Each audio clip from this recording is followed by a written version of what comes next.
Olá pessoal, bom dia, nono ano. Como é que vocês estão essa manhã de segunda-feira? Espero que tenham passado bem o final de semana, tenham descansado bastante. Pessoal, já pararam para pensar que essa é a última semana de aula? Que essa é a última aula gravada de Geografia de 2020? Nós estamos encerrando, pessoal, esse ano de 2020. Né? Foi um ano difícil, de muito desafio para vocês, para nós, né? Mas graças a Deus nós vencemos e vencemos juntos. Estamos aqui juntos e por causa disso, pessoal, eu gostaria de incentivar vocês a finalizarem os trabalhos de autoestima, né? E os alunos que entregarem esse trabalho entram de férias já essa semana. Basta entregar, né, o vídeo, que é um videozinho curto, falando um pouco sobre o tema que você vai abordar no podcast, e depois o podcast, né? E se você está sem ideia, você não sabe o que vai produzir, procure um dos professores para ajudarem vocês na produção, na edição de vídeos. Nós já temos muitos colegas entregando material e vocês têm nos surpreendido um atrás dos outros, né? Com vídeos maravilhosos. Então não deixem de entregar para que a gente possa fechar as notas de vocês, beleza? Pessoal, outra coisa, queria fazer um convite para vocês. No dia 11 de dezembro, numa sexta-feira, nós vamos estar realizando o encerramento das nossas aulas na escola, com a entrega dos boletins de vocês.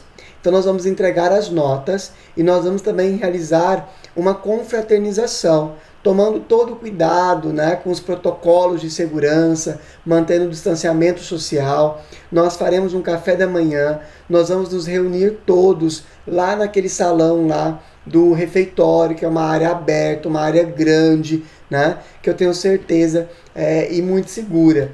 Então, pessoal, venham para a escola, façam uma força para vir para a escola. Nesse dia estaremos todos os professores, nós estamos preparando para vocês uma surpresinha, tá? Então fica aí o meu convite para o dia 11, nós nos reunimos na escola, né? Podemos finalizar esse ano de forma agradável, tá bom? Então fica aqui o meu convite. Qualquer dúvida, vocês podem me procurar, beleza? Pessoal, nas nossas últimas aulas, nós viemos conversando e falando, né, sobre o capitalismo, sobre o consumismo e os problemas que o consumismo traz, né, para a nossa vida e também para o meio ambiente. Né? E aí nós falamos sobre o problema da linearidade da produção em um planeta que é finito.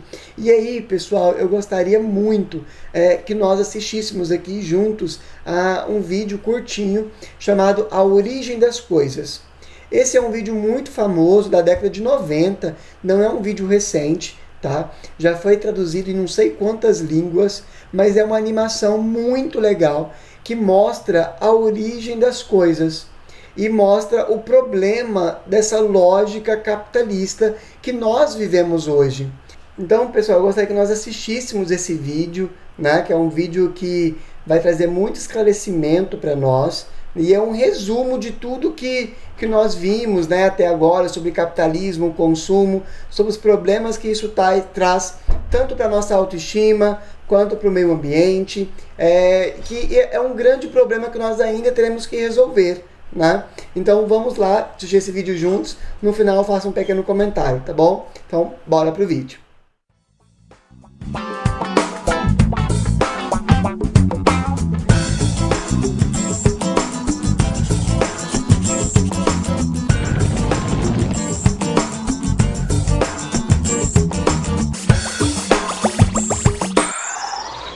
Você tem um deste? Sou louca pelo meu.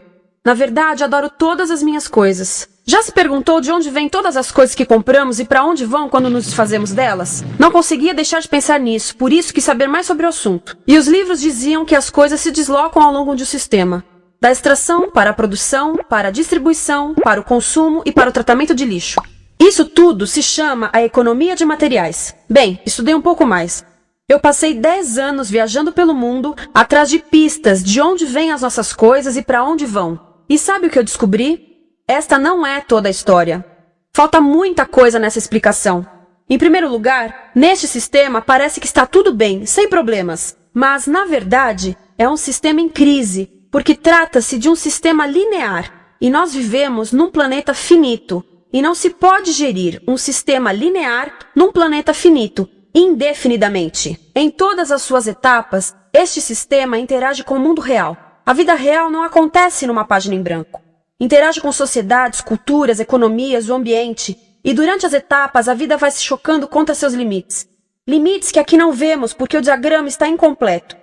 Então voltemos atrás para preencher alguns espaços e ver o que falta. Uma das coisas mais importantes em falta são as pessoas. Sim, pessoas. As pessoas vivem e trabalham em todas as etapas desse sistema, onde algumas são um pouco mais importantes que outras, algumas têm maior poder de decisão. Quem são elas? Comecemos pelo governo. Meus amigos dizem que eu devia usar um tanque para simbolizar o governo, e isso é uma realidade em muitos países, e cada vez mais também no nosso. Afinal, mais de 50% dos nossos impostos vão para os militares. Mas vou usar uma pessoa para simbolizar o governo, porque acredito nos valores e na visão de que o governo deve ser das pessoas, pelas pessoas, para as pessoas. A função do governo é olhar por nós, cuidar de nós. Esse é o seu trabalho. Depois vem as corporações. O que leva as corporações a parecerem maiores que o governo é porque elas são maiores que o governo. Atualmente, entre as 100 maiores economias da Terra, 51 são corporações. À medida que as corporações foram crescendo, em tamanho e poder, assistimos a uma pequena mudança no governo, como se estivessem mais preocupados com o bem-estar deles do que com o nosso. Muito bem, então vejamos o que mais falta nessa imagem. Começaremos pela extração, que é uma palavra pomposa para exploração de recursos naturais, que por sua vez é uma palavra pomposa para destruir o planeta. A verdade é que cortamos as árvores, arrebentamos as montanhas para extrair os metais, consumimos toda a água e exterminamos os animais. Aqui enfrentamos o nosso primeiro limite. Estamos ficando sem recursos naturais. Estamos utilizando demasiados materiais. Sei que isto pode ser difícil de ouvir, mas é a verdade. Por isso temos que lidar com isso. Durante apenas as 3 últimas décadas, foram consumidos 33% dos recursos naturais do planeta. Desapareceram. Cortamos, minamos, perfuramos e destruímos o planeta tão depressa que estamos debilitando a capacidade do planeta para sustentar o nosso modo de vida. Onde eu vivo, nos Estados Unidos, resta-nos menos de 4% da nossa floresta original. 40% dos cursos de água estão impróprios para o consumo. E o nosso problema não é apenas estarmos utilizando demasiados recursos, mas o fato de estarmos utilizando mais do que a nossa parte. Temos 5% da população mundial, mas usamos 30% dos recursos mundiais. Se todos consumissem ao ritmo dos Estados Unidos, precisaríamos de 3 a 5 planetas. E sabem uma coisa? Só temos um. Então, a resposta do meu país a essa limitação é simplesmente ir tomar dos outros. Este é o terceiro mundo, que alguém dirá tratar-se apenas de uma expressão para designar o local para onde foram as nossas matérias-primas. E o que é que acontece? A mesma coisa, destruição do local. 75% das zonas de pesca do planeta estão sendo exploradas ao máximo ou além da sua capacidade. Desapareceram 80% das florestas originais do planeta. Só na Amazônia perdemos 2.000 árvores por minuto, o equivalente a um campo de futebol por minuto. Então, e as pessoas que vivem aqui? Bem, de acordo com esses sujeitos, eles não são donos desses recursos, mesmo que vivam lá há gerações. Não são donos dos meios de produção, nem compram muitas coisas. Nesse sistema, quem não possui nem compra muitas coisas não tem valor. A seguir, as matérias-primas seguem para a produção, aonde utilizamos energia para misturar químicos tóxicos com recursos naturais para produzir produtos contaminados com tóxicos. Há atualmente no comércio mais de 100.000 químicos sintéticos. Apenas um punhado foi testado para avaliar o seu impacto na saúde, e nenhum foi testado em relação aos impactos sinérgicos na saúde, ou seja, a interação com todos os outros químicos aos quais estamos expostos diariamente. Por isso, desconhecemos o impacto total deles na saúde e no ambiente. Mas sabemos uma coisa, os tóxicos entram e saem. Enquanto continuarmos a introduzi-los nos nossos sistemas de produção industrial, continuaremos a inserir esses tóxicos nos produtos que levamos para nossas casas, trabalho e escolas, e claro, para nossos corpos. Como os BFRs, ou retardantes de incêndio à base de brometo, que tornam as coisas mais resistentes ao fogo, mas são super tóxicos. São neurotóxicos, ou seja, tóxicos para o cérebro. O que é que estamos fazendo usando esses químicos? Apesar disso, os usamos em nossos computadores, eletrodomésticos, sofás, colchões e até alguns travesseiros. Sim, pegamos nossos travesseiros, os revestimos com neurotoxinas, levamos para casa e dormimos por 8 horas com eles. Não sei. Mas acho que num país com tanto potencial, poderíamos ter uma maneira melhor de evitar que as cabeças peguem fogo à noite. Sabia que essas toxinas vão se acumulando ao longo da cadeia alimentar e se concentram nos nossos corpos? Sabe qual é o alimento do topo da cadeia alimentar com o nível mais elevado de químicos tóxicos? O leite materno. Isto significa que os menores membros das nossas sociedades, os nossos bebês, recebem as maiores doses de químicos tóxicos das suas vidas a partir do leite das suas mães. Não acha que é uma incrível violação? A amamentação deveria ser o mais importante ato humano de nutrição. Deveria ser algo sagrado e seguro. A amamentação continua a ser o melhor e as mães devem amamentar, mas nós deveríamos proteger esse ato. Eles deviam protegê-lo. Eu pensava que zelavam pelos nossos interesses. As pessoas que mais sofrem com esses produtos químicos são os trabalhadores das fábricas. Muitos são mulheres em idade reprodutiva que trabalham com toxinas que afetam a gestação, carcinogênicos e muito mais. Agora eu pergunto, que tipo de mulher em idade reprodutiva trabalharia num emprego deste, exposta a estas toxinas, a não ser uma mulher sem outra alternativa? Essa é uma das maravilhas desse sistema. A erosão dos ecossistemas e economias locais, aqui, garante um fluxo constante de pessoas sem alternativas. No mundo, há 200 mil pessoas por dia se deslocando de ambientes que as sustentaram ao longo de gerações para cidades, onde muitas vivem em bairros de lata, à procura de emprego, por mais tóxico que seja. Não só os recursos são desperdiçados ao longo desse sistema, mas também pessoas, comunidades inteiras são desfeitas. Sim, as toxinas entram e saem. Muitas delas saem das fábricas em produtos, e muitas mais saem como subprodutos, ou poluição. E estamos falando de muita poluição. Nos Estados Unidos, as indústrias admitem liberar mais de 1.800.000 quilos de químicos tóxicos por ano. Deve ser muito mais, porque isso é o que eles admitem. Trata-se de outro limite, porque quem quer ver e respirar 1.800.000 quilos de químicos tóxicos por ano? Então o que eles fazem? Mudam as fábricas poluidoras para o estrangeiro, para poluir outros países. Mas, surpresa, grande parte dessa poluição volta para nós trazida pelo vento. E o que acontece depois de todos os recursos naturais serem transformados em produtos? Passam por aqui, para a distribuição, o que significa vender todo o lixo contaminado com toxinas o mais rápido possível. Aqui, o objetivo é manter os preços baixos, com as pessoas comprando os produtos em constante movimento. Como eles mantêm os preços baixos? Pagam salários baixos aos trabalhadores das lojas e restringem o acesso aos seguros de saúde sempre que podem. Tudo se resume em exteriorizar os custos. O verdadeiro custo da produção não se reflete no preço. Em outras palavras, não pagamos aquilo que compramos. Outro dia estive pensando nisto. Ia a caminho do trabalho e queria ouvir as notícias. Por isso entrei numa loja para comprar um rádio. Encontrei um pequeno rádio verde engraçado que custava $4,99. Na fila do caixa pensei, como $4,99 podem refletir o custo da produção e transporte desse rádio até ele chegar nas minhas mãos? O metal deve ter sido extraído na África do Sul. O petróleo provavelmente do Iraque. O plástico produzido na China e talvez montado por uma criança de 15 anos numa fábrica do México. $4,99 não paga nem o aluguel do espaço ocupado na prateleira, nem parte do salário do empregado que me atendeu, ou as viagens de navio e caminhão que o rádio fez. Foi assim que eu percebi que eu não paguei o valor do rádio. Então, quem pagou? Estas pessoas pagaram com a perda do espaço dos seus recursos naturais. Estas pagaram com a perda do ar puro, com o aumento de doenças como asma e câncer. As crianças do Congo pagaram com o seu futuro, pois 30% delas abandonam a escola para trabalhar nas minas de coltan, um metal que usamos em aparelhos eletrônicos baratos e descartáveis. Estas pessoas pagaram por não ter direito ao seguro de saúde. Ao longo desse sistema, pessoas contribuíram para que eu comprasse o rádio por $4,99. Mas essas contribuições não são registradas por nenhum contabilista. É isto que eu quero dizer com exteriorizar o verdadeiro custo de produção. E isso nos leva à seta dourada do consumo. O coração do sistema, o motor que impulsiona. É tão importante proteger esta seta que se tornou prioridade daqueles dois sujeitos.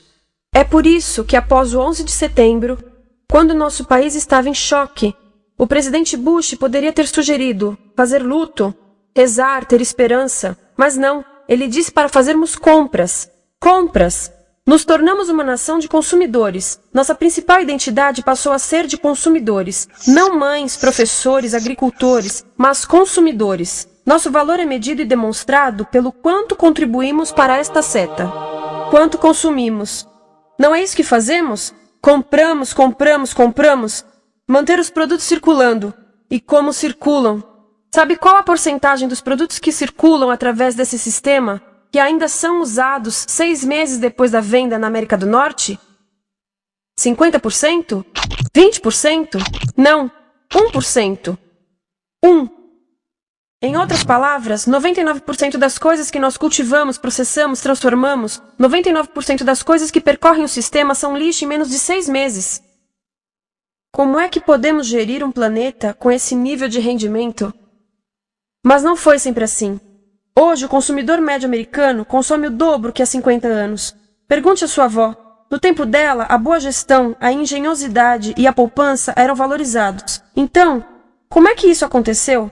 Bem, não aconteceu simplesmente. Foi planejado. Pouco depois da Segunda Guerra Mundial, estes sujeitos estudavam a forma de impulsionar a economia. O analista de vendas Victor Lebow articulou a solução que se tornaria a norma de todo o sistema. Ele disse: a nossa enorme economia produtiva exige que façamos do consumo a nossa forma de vida, que tornemos a compra e uso de bens em rituais, que procuremos a nossa satisfação espiritual, a satisfação do nosso ego no consumo. Precisamos que as coisas sejam consumidas, destruídas, substituídas e descartadas a um ritmo cada vez maior. O conselheiro econômico do presidente Eisenhower disse: o principal objetivo da economia americana é produzir mais bens de consumo. Mais bens de consumo? O nosso principal objetivo? Não é providenciar cuidados médicos, ou educação, ou transportes seguros, ou sustentabilidade, ou justiça? Bens de consumo? Como é que eles nos fizeram adotar esse sistema de forma tão entusiástica? Bem, 2 das suas estratégias mais bem-sucedidas são a obsolescência planejada e a obsolescência perceptiva. A obsolescência planejada é uma outra forma de dizer criado para ir para o lixo. Eles fazem as coisas de modo que sejam inúteis tão rápido quanto possível para jogarmos fora e voltarmos a comprar. Isso é óbvio em sacolas ou copos de plástico, mas verifica-se isso em coisas maiores como esfregões, DVDs, máquinas fotográficas, churrasqueiras, quase tudo, até computadores. Já reparou que quando compra um computador, a tecnologia muda tão rápido que em poucos anos se torna quase um impedimento para a comunicação? Fiquei curiosa e abri um desses computadores para ver o que tinha dentro, e descobri que a peça que se muda a cada ano é apenas uma pecinha no canto. Mas não se pode mudar apenas essa peça, porque cada nova versão tem um formato diferente. Tem que jogar tudo fora e comprar um novo. Estive lendo sobre o design industrial da década de 50, quando a obsolescência planejada começou a aparecer. Esses designers eram muito claros sobre o assunto. Chegavam a debater quão rápido conseguiam que um aparelho avariasse, mas de modo que o consumidor mantivesse fé suficiente para ir comprar outro. Foi tão intencional, mas as coisas não avariam suficientemente rápido para manter essa seta funcionando. Por isso existe também a obsolescência perceptiva. A obsolescência perceptiva nos convence a jogar fora coisas que ainda são perfeitamente úteis. Como fazem isso? Mudam a aparência das coisas. Por isso, se comprou suas coisas há alguns anos, todos percebem que você não tem contribuído para essa seta. E como o nosso valor depende da nossa contribuição para essa seta, isso pode ser embaraçoso. Por exemplo, se eu tiver o mesmo monitor de computador gordo e branco na minha mesa por 5 anos e a minha colega tiver comprado um computador novo, ela vai ter um monitor plano brilhante que combina com o computador, com o celular e até com as canetas. Ela parece estar operando uma nave espacial e eu pareço que tenho uma máquina de lavar na mesa. A moda é outro bom exemplo. Já se perguntou por que os saltos dos sapatos das mulheres passam de largos para finos num ano e no próximo de finos para largos? Não é por haver um debate sobre qual deles é mais saudável. É porque usar saltos largos num ano de saltos finos mostra que você não contribuiu recentemente para a seta. Por isso não vale tanto quanto a pessoa com saltos finos ao seu lado, ou em um anúncio. É para comprarmos sapatos novos. A publicidade e a mídia em geral têm um papel importante nisto. Cada um de nós nos Estados Unidos é bombardeado com mais de 3.000 anúncios por dia. Vemos mais publicidade num ano do que as pessoas há 50 anos viam em toda a vida. Qual é o objetivo de um anúncio, se não nos fazer infelizes com o que temos? Por isso, nos dizem 3.000 vezes por dia que o nosso cabelo está errado, nossa pele, nossa roupa, nossos móveis, nossos carros, nós estamos errados. Mas tudo se resolve se formos às compras. A mídia também ajuda a esconder tudo isto e isto. Por isso, a única parte da economia que vemos são as compras. A extração, produção e envio para o lixo acontecem fora do nosso campo de visão. Por isso, nos Estados Unidos, temos mais coisas do que tivemos antes, mas pesquisas mostram nossa felicidade declinando. Nossa felicidade teve seu pico na década de 50, a mesma época em que a febre consumista explodiu. Coincidência interessante. Acho que sei o porquê. Temos mais coisas, porém menos tempo para o que realmente nos faz felizes. Amigos, família, tempo livre. Estamos trabalhando mais do que nunca. Analistas dizem que não temos tão pouco tempo livre desde a sociedade feudal. E sabem quais são as duas atividades que mais fazemos no pouco tempo livre que temos? Ver televisão e fazer compras. Nós, americanos, passamos 3 a 4 vezes mais tempo comprando do que os europeus. Assim, nessa situação ridícula, vamos trabalhar talvez em 2 empregos, e quando chegamos em casa exaustos e sentamos no sofá novo para ver televisão, os anúncios dizem que não prestamos, então vamos às compras para nos sentirmos melhor. Depois trabalhamos mais para pagar o que compramos e chegamos em casa mais cansados, vemos mais televisão que nos diz para fazermos compras outra vez. E estamos nesse ciclo de trabalhar, ver, comprar, e podíamos simplesmente parar. Então, no final, o que acontece a todas essas coisas que compramos? Nesse ritmo de consumo, não cabe tudo em casa, apesar do tamanho médio das casas ter duplicado nesse país desde os anos 70. Vai tudo pro lixo, e isso nos leva ao tratamento do lixo. Essa é a parte da economia de materiais que conhecemos melhor, porque nós temos de levar o lixo até a esquina. Cada americano produz 2 quilos de lixo por dia, o dobro do que fazíamos há 30 anos. Todo esse lixo ou é despejado num aterro, que é um grande buraco no chão, ou ainda pior, primeiro é incinerado e depois despejado no aterro. As duas formas poluem o ar, o solo, a água, sem esquecer que alteram o clima. A incineração é realmente ruim. Lembra daqueles tóxicos da fase da produção? Bem, queimar o lixo libera esses tóxicos no ar. Pior ainda, produz supertóxicos novos, como a dioxina. A dioxina é a substância mais tóxica feita pelo homem, e os incineradores são a principal fonte de dioxina. Isso significa que podemos parar a principal fonte da mais tóxica substância conhecida e feita pelo homem, simplesmente parando de queimar o lixo. E podemos parar hoje. Algumas empresas não querem criar aterros e incineradores aqui. Por isso, também exportam os resíduos. Então, e a reciclagem? A reciclagem ajuda? Sim, a reciclagem ajuda. Ela reduz o lixo nessa extremidade e depois reduz a pressão para minerar e colher mais nessa extremidade. Sim, todos devemos reciclar, mas reciclar não é o suficiente. Reciclar nunca será suficiente por 2 razões. Primeiro, o lixo que vem das nossas casas é apenas a ponta do iceberg. Para cada saco de lixo que deixamos na esquina, 70 sacos de lixo são criados anteriormente, só para fazer o lixo desse saco que deixamos na esquina. Assim, mesmo que pudéssemos reciclar 100% do lixo das nossas casas, não se chegaria ao coração do problema. Além disso, grande parte do lixo não pode ser reciclado, ou porque contém demasiados tóxicos, ou porque é criado de início para não ser reciclável. Como aquelas caixas de suco, que têm as camadas de metal, papel e plástico, todas coladas. Não dá para separar essas camadas para reciclá-las. Como se vê, é um sistema em crise. Por todo o percurso, estamos batendo em limites, do clima em mudança ao decréscimo da felicidade. Simplesmente não está funcionando. Mas a parte boa de um problema tão generalizado é haver tantos pontos de intervenção.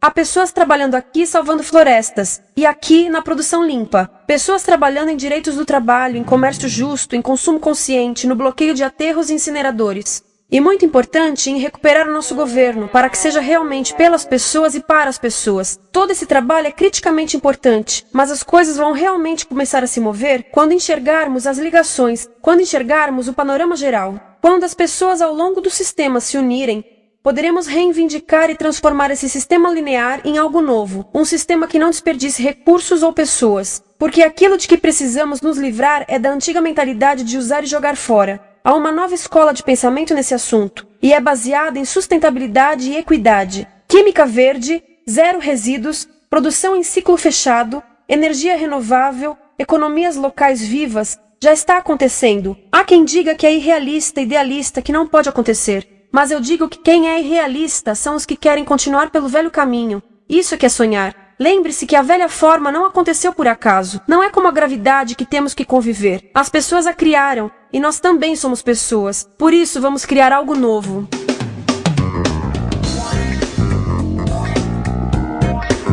E aí, pessoal? Gostaram do vídeo? É um vídeo bem tenso, né? Bem denso também, porque traz para um problema muito sério, muito real. E quando nós pensamos, ouvimos todos os dados, né, desse vídeo, a gente se assusta um pouco, porque ele mostra que nós estamos consumindo todos os recursos naturais do nosso planeta e que o nosso planeta é um planeta finito, né? Então, nós estamos esgotando as fontes energéticas do nosso planeta, os recursos naturais do nosso planeta, e é óbvio que chegaremos no momento em que nós não teremos mais matéria-prima, fonte de energia para sustentar essa qualidade de vida que nós temos hoje. E por isso a importância de buscarmos fontes alternativas, principalmente de energia, né? Menos poluentes.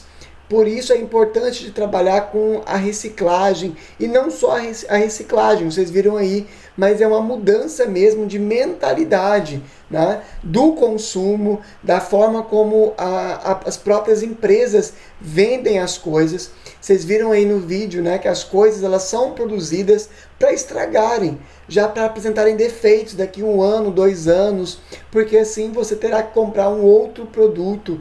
Então, não é impressão de que hoje as coisas duram menos do que duravam há alguns anos atrás. Elas duram menos porque as empresas têm feito elas durarem menos, né? Então, isso é algo que realmente acontece. Pessoal, uma outra coisa, hoje eu vou passar para vocês uma atividade de homework muito, muito, muito fácil, tá? É a atividade do Para Quem Quer Mais, que está na página 59. Então vai ser só a número 1, tá? Só a número 1 da página 59. E pessoal, opa, é isso. Não, então não é só a número 1, não. Então é a número 1 e a número 2 que nós vamos fazer no caderno, tá? Então a página 59, a número 1 e a número 2, beleza?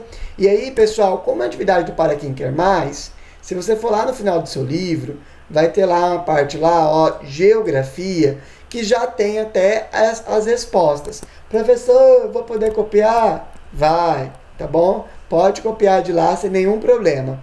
Finalizou as atividades, pessoal, as nossas últimas atividades de 2020, você vai pegar então, tirar uma foto dessa folha aí, das atividades, da número 2 do seu caderno e posta lá no Google Classroom. Não deixe de postar no Google Classroom, tá bom? Para que você possa ser avaliado. Pessoal, no mais é isso. Lembrando que quarta-feira que vem nós temos um encontro marcado, tá bom? Será o dia da nossa live. Nós temos um encontro marcado, nossa última live de geografia. Então não deixe, tá, de assistir a nossa live, até porque eu possa despedir de você, tá bom? Ainda que a gente se veja lá no dia 11, tá bom? Pessoal, no mais, tenha uma ótima manhã, tenham aí um ótimo dia, fiquem com Deus e até quarta-feira que vem, onde nós inclusive vamos comentar sobre esse vídeo que nós vimos hoje sobre a origem das coisas, tá bom? Não vou prolongar muito mais porque eu sei que o vídeo foi um pouquinho longo. Tchau, tchau, pessoal. Fiquem com Deus. Até a próxima. Hello, nono ano, tudo bem com vocês? Hoje no nosso vídeo de hoje a gente vai ver a última parte, né, a terceira e última parte desse capítulo 12, onde nós vamos falar das tecnologias, inovação e seus impactos para a sociedade. Nós já falamos um pouquinho das desigualdades sociais e dos conflitos, o que esses conflitos trazem para a sociedade. E agora a gente vai falar nessa nova questão, esse novo universo, o universo aí das tecnologias e os impactos que essas tecnologias causam para a sociedade. Por quê? A tecnologia ela está presente em basicamente tudo. Na comunicação, no transporte, nos alimentos, na medicina e também nas questões das guerras. Então, tudo isso a gente vai ver nesta aula de hoje. Primeiramente, a gente vai falar um pouquinho dessa questão das tecnologias, que desde o início da década de 1960, com o lançamento dos programas espaciais, que foi tema dos nossos vídeos anteriores, essas novas tecnologias elas vêm surgindo a partir de então e vêm sendo aprimoradas a cada dia. Em razão da rapidez com que ocorrem essas inovações, acaba se popularizando e sendo aos poucos incorporado no cotidiano das pessoas. E isso vem provocando algumas mudanças, inclusive no jeito de ser e no jeito de fazer algumas coisas. A necessidade de acompanhar esses avanços tecnológicos em muitas sociedades tem se transformado tão profundamente que os meios de produção, de comunicação, de armazenamento, administração, comercialização, enfim, em todos os ramos está presente as tecnologias. Alguns estudiosos, alguns historiadores também, consideram que esse conjunto de transformações que vem acontecendo nos dias atuais com as tecnologias está conduzindo o mundo para a sua terceira revolução industrial, que nós também falamos, né, da primeira revolução, da segunda revolução. Então essas tecnologias, essas inovações tecnológicas seriam o que muitos consideram como uma terceira revolução industrial. Nesse contexto, os consumidores passam a acreditar na necessidade constante de adquirir novos produtos, que são chamados de equipamentos de última geração. É o caso, por exemplo, de alguns telefones celulares. As pessoas compram um celular e quando lançam a próxima geração do celular, elas querem adquirir esse produto, tem essa necessidade de adquirir esse novo celular, porque acha que esse novo celular tem às vezes uma única função melhor, ou o tamanho da tela melhor, e isso vai fazer com que o desempenho seja melhor. Enfim. E também vem acontecendo um grande aumento na velocidade e na quantidade de deslocamentos mundiais de mercadorias e de pessoas, e também de informações e de capital monetário. Os modernos meios de transporte e de comunicação estão contribuindo para a consolidação de uma sociedade tecnológica e principalmente globalizada. O desenvolvimento dos meios de transportes aumentou a interação entre as pessoas e os mercados de diversas partes do mundo. Trens que transportam passageiros em até 500 quilômetros por hora, carros que chegam a atingir 400 quilômetros por hora, aviões que voam a 3.500 quilômetros por hora, e também a questão das cargas. Algumas cargas nos meios de transportes também evoluem. Hoje circulam os trens com capacidade de carregar mais de 20.000 toneladas e navios cargueiros para 300.000 toneladas. E isso vem evoluindo. Nas comunicações também há esse processo de evolução. Vários meios de comunicações, eles tornam-se populares. E hoje há uma significativa parcela da população com acesso a telefone celular, rádio, jornal e outros meios de comunicação que permite a troca de informações em grande quantidade. A velocidade de troca dessas informações aumentou principalmente depois do desenvolvimento do que a gente chama de rede de computadores e as redes de celulares também, que são os meios pelos quais transmitam as principais informações. Com a expansão dessas redes, o acesso à informação tornou-se muito mais ágil e fácil, além de conectar pessoas de diferentes lugares e criando um novo tipo de relação social. A era da informação, ela está presente sim nos nossos dias de hoje, nos nossos dias atuais, e ela afeta a toda a camada da população, desde os mais pobres às pessoas da elite, desde as pessoas mais novas às pessoas mais velhas. A aceleração do tempo histórico. A velocidade com que essas transformações tecnológicas vêm acontecendo, elas provocam uma espécie de aceleração do tempo histórico. Desde o início do século XX, a sucessão de acontecimentos ligados ao desenvolvimento técnico vem mudando a realidade e a maneira como a gente olha para os períodos históricos. Em 1906, por exemplo, a população de Paris presenciou um voo do primeiro avião. E em 1969, o mundo assistiu pela televisão um astronauta pisando na superfície da Lua.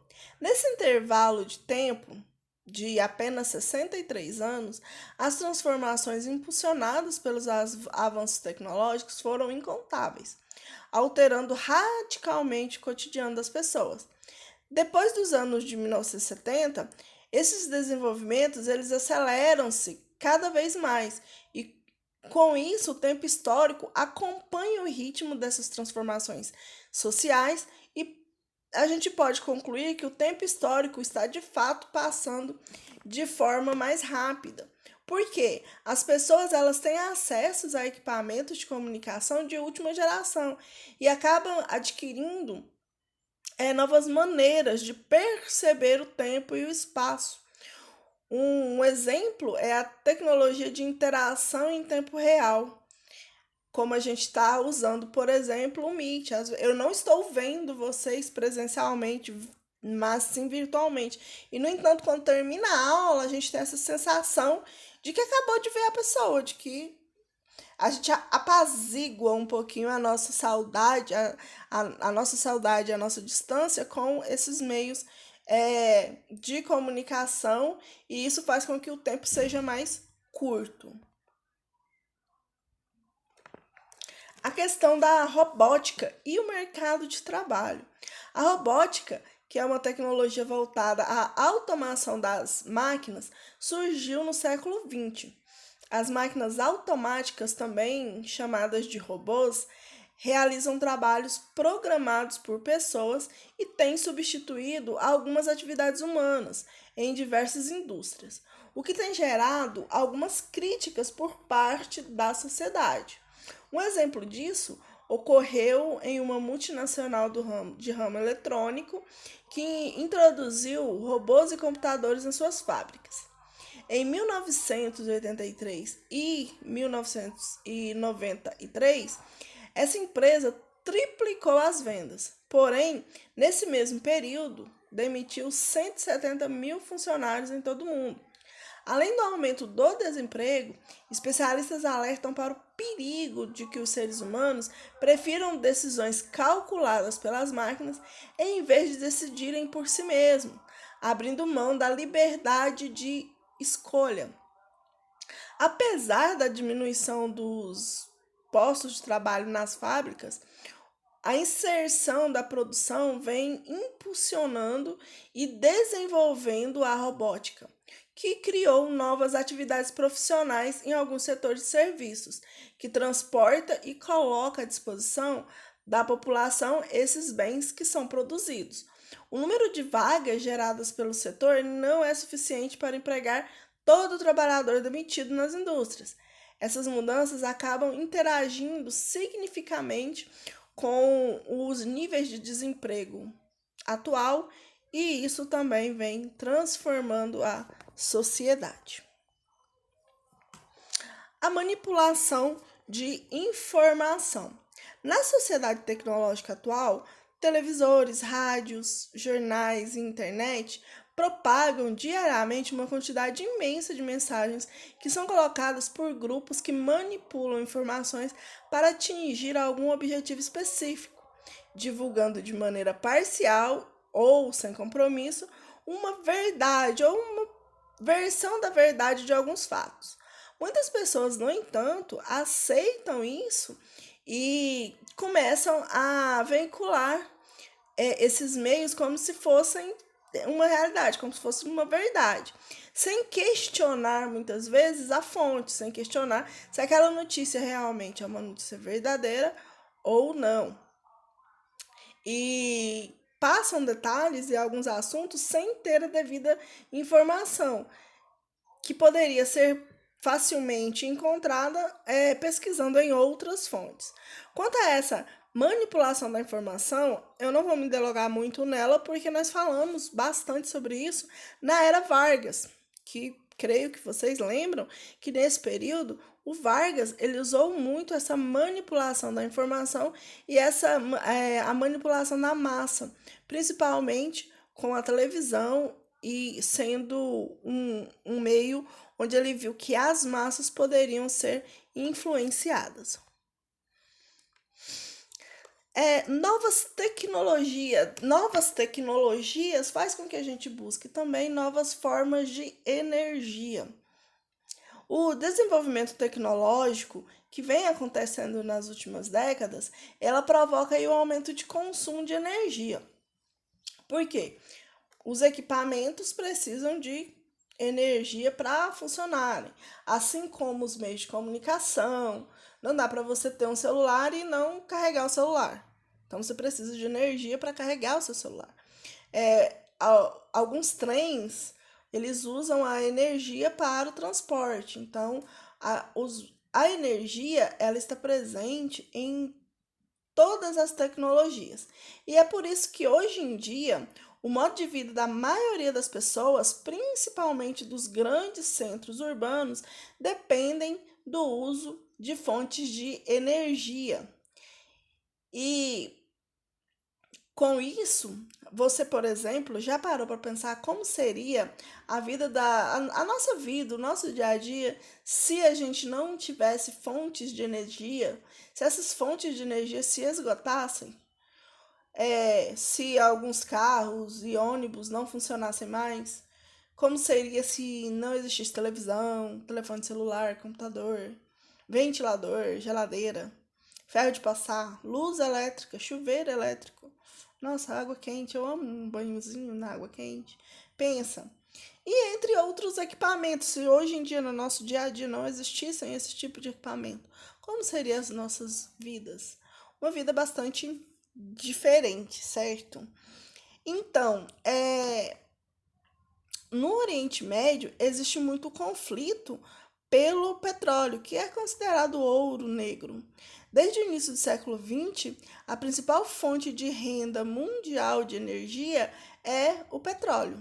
Além de fornecer combustível com base no petróleo e em seus derivados, é possível fabricar uma infinidade de produtos do dia a dia, como a parafina, plástico, tintas e etc.